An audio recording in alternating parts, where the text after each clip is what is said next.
Another vlog. Gauhar Khan आपकी खिदमत में हाज़िर है। तबीयत कैसी है आप लोगों की? उम्मीद है सब ठीक ठाक होंगे। तो डायरेक्ट काम की बात करते हैं। वो ये है कि क्वेश्चन आंसर बहुत सारे हैं, सवाल जवाब बहुत सारे आ रहे हैं, व्हाट्सएप बहुत सारे आ रहे हैं। बहरहाल आप सब लोगों का शुक्रिया, दुआओं के लिए बहुत शुक्रिया, वीडियो देखने के लिए शुक्रिया, और आप लोगों के सवालों का भी शुक्रिया। मेरी अपनी भी नॉलेज बढ़ रही है। तो वीडियो जो आपके क्वेश्चन आंसर्स हैं उस पर एक और वीडियो मैं करूँगा। ये वीडियो स्पेसिफ़िकली इसलिए है कि मैंने एक वीडियो बनाई थी पहले शुरू में कि कंपनी रजिस्ट्रेशन कैसे होती है। तो कंपनी रजिस्ट्रेशन के बाद का प्रोसेस मैं आपको बताता हूँ कि आपके वीज़े तक का प्रोसेस कैसे होगा। तो देखें, कंपनी जो है ना वो एक स्टैंड अलोन आप कह लें एक पूरा प्रोसेस है कि कंपनी होगी तो आप आगे का प्रोसेस कर सकेंगे, अगर कंपनी नहीं होगी तो आगे का प्रोसेस नहीं चलेगा।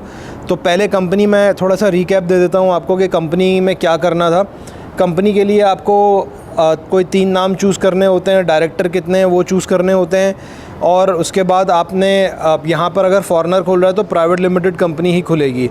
कंपनी के लिए आपके पास 5 लाख रिंगिट का मिनिमम पेड अप कैपिटल होना चाहिए अगर आपको उस पर वीज़ा चाहिए, विदाउट एनी लोकल। ये 100% फ़ॉरेन कंपनी की बात कर रहा हूँ। अगर लोकल होगा तो 3.5 लाख शेयर्स आपको चाहिए होंगे, 3.5 लाख रिंगिट। अब आप सोचेंगे कि 5 लाख रिंगिट नहीं है तो कैसे होगा। पेड अप कैपिटल अगर आपके पास 70,000, 50,000 या लाख रिंगिट है तो जो कंपनी सेक्रेटरी है वो हेल्प करता है, आपको बताता है कि वो 5 लाख रिंगिट कैसे होगा। तो पहला स्टेप हो गया कंपनी रजिस्ट्रेशन का। आपने कंपनी रजिस्टर कर ली 2-3 हफ्ते में, कंपनी रजिस्टर हो गई आपकी, आपको कंपनी का नंबर मिल गया, नाम अलॉट हो गया, आपने सब चीज़ें कर ली, प्रोसेस डन। देन फर्दर उसके बाद का जो प्रोसेस है वो ये है कि आपने उसके बाद बैंक अकाउंट खुलवाना है। तो बहुत सारे लोगों ने ये भी पूछा था कि बैंक अकाउंट अगर मैं विज़िट वीज़े पे आऊँ तो खुल जाए या नहीं खुल जाए। बैंक अकाउंट का प्रोसेस जो हमारी नेशनैलिटी है ना उसके लिए एक मुश्किल है, और कंपनी की वर्थ पे भी डिपेंड करता है। अगर आप फ़िज़िकल 5 लाख या 10 लाख या 2 मिलियन रिंगिट से अकाउंट खोलना चाह रहे हैं और आपके पास legal way of bringing the money है तो बैंक वाले भी सपोर्ट करते हैं, वरना बहुत टाइम लगता है अकाउंट खोलने में। आपने अपना बैंक अकाउंट खोलना है, कंपनी सेक्रेटरी आपको लेटर देगा जिस ब्रांच में आपने अकाउंट खोलना है, जहाँ पे भी उसके नाम पे कि भाई ये बैंक में आपने ये डॉक्यूमेंट्स हैं, फॉर्म होते हैं उसके साथ, वो पूरा सेट बना के आपको कंपनी सेक्रेटरी देगा कि आप जाएं प्रेजेंट करें, 3-4 बैंकों में जाएं। वो पूछ लेता है कि आपको कौन से बैंक में अकाउंट खोलना है। तो अब 3-4 बैंक्स में जाएं। यूजुअली इंटरनेशनल बैंक्स जो हैं वो जल्दी अकाउंट खोल देते हैं as compared to local banks, but 1 महीने से 3 महीने या 4 महीने का प्रोसेस लग सकता है। और विज़िट वीज़े पे कंपनी का अकाउंट खोलना बहुत मुश्किल है। अगर आपकी किस्मत अच्छी है तो खुल जाएगा, वरना मुश्किल से खुलेगा। देन आपका कंपनी अकाउंट हो गया, उसके बाद आपका कंपनी अकाउंट खुल गया, फिर आपको ऑफ़िस लेना है। ऑफ़िस लेने के लिए आपको एक प्रॉपर जगह चाहिए जहाँ पे आपने जो भी काम करना है वो आप वहाँ पे रजिस्टर कराएंगे, साइन बोर्ड लगवाएंगे, इंटरनेट कनेक्शन लगवाएंगे, अपना सेटअप रखेंगे वहाँ पे, क्योंकि आपको बिज़नेस एक्टिविटी भी दिखानी है। उसके बाद अगर आपने वीज़ा लेना है तो वीज़े के लिए आपको कंपनी ESD में रजिस्टर करनी पड़ेगी, एक्सपेक्ट्रेट सर्विसेज डिवीज़न में आपको अपनी कंपनी रजिस्टर करनी पड़ेगी।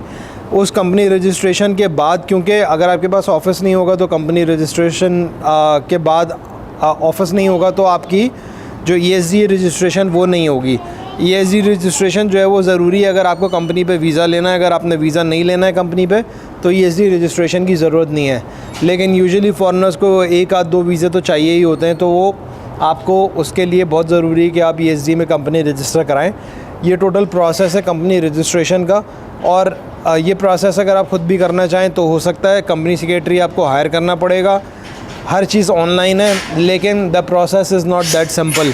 ESD रजिस्ट्रेशन में भी आप ऑनलाइन ESD करवा सकते हैं, लेकिन प्रॉब्लम वहाँ पर आता है जब आपको वीज़ा लेना होता है। हर कैटेगरी में यहाँ पे फॉरेनर को वीज़ा नहीं मिलता।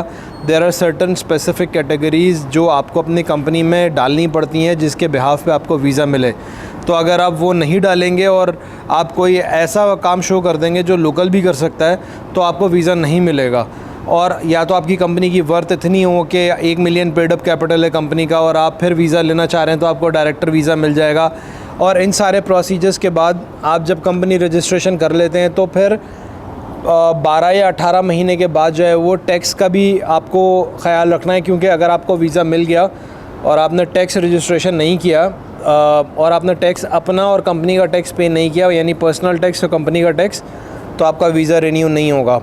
और ये जो एक वीज़ा पर्टिकुलरली है जो आप अपनी कंपनी पे लेंगे वो या तो कैटेगरी 1 का होगा या कैटेगरी 2 का होगा। अगर कैटेगरी 3 का वीज़ा लेंगे तो आपके डिपेंडेंट्स आपके साथ नहीं रह सकते, सिर्फ आप अपने मेन एप्लीकेंट ही रह सकता है। तो जब भी आप ये प्रोसेस करें, जिससे भी करवाएं, उससे पूछ लीजिएगा कि ये प्रोसेस कैसे होता है। तो company registration, bank account opening, उसके बाद आपका ऑफिस के प्रेमिसेस, उसके अंदर एक्टिविटी, ऑफिस का साइन बोर्ड, इंटरनेट कनेक्शन, और अगर हो सके तो कोई एक आध लोकल भी चाहिए, क्योंकि जब आप ESD रजिस्ट्रेशन कराते हैं तो वो आपकी बिज़नेस एक्टिविटी आके चेक कर सकते हैं। कभी ऐसे भी कंपनी अप्रूव हो जाती है based on your documents and based on your justification कि वीज़ा क्यों चाहिए, किस चीज़ की कंपनी है, क्या करेगी, कितना बिज़नेस रेवेन्यू जनरेट करेगी। और कभी कभी वो फिज़िकली विज़िट भी करते हैं कंपनी आके कि भाई ऑफिस में कोई बिज़नेस एक्टिविटी है या बस ऐसी डमी ऑफिस लिया हुआ है और आपने वहाँ पे अपना खाता खोल दिया बस वीज़ा लेके, उसके बाद आप घूमते रहेंगे। तो इस चीज़ का ख्याल रखिएगा ताकि आपको आपके पैसे ज़ाया ना हों। और वो अगर ऑब्जेक्शन लगा दें तो फिर वो बाद में ऑब्जेक्शन को दूर करने में मसला होता है, एक्टिविटी नहीं होगी कोई आपकी। और सेम गोज़ के एक्टिविटी ज़रूरी है। आप अपना बिज़नेस अकाउंट जब आपका बन जाएगा, आप काम शुरू कर सकते हैं, चाहे आपका वीज़ा नहीं भी हो तभी भी आप बिज़नेस एक्टिविटी शुरू कर सकते हैं। And then you can tell them कि हमारी बिज़नेस एक्टिविटी शुरू हो गई है और हमारा इन एंड आउट शुरू हो गया है और आप हमें वीज़ा दें। तो इस वीडियो को यहीं पे ख़त्म करते हैं। उम्मीद है आपके जो बाद का प्रोसेस है वो आपको समझ आ गया होगा, और अगली वीडियो में मिलते हैं इंशाल्लाह। अपना ख्याल रखिएगा। तब तक आप इस वीडियो को लाइक और शेयर कर दीजिएगा अगर समझ में आ जाए आपको तो। Thank you very much. अल्लाह हाफ़िज़।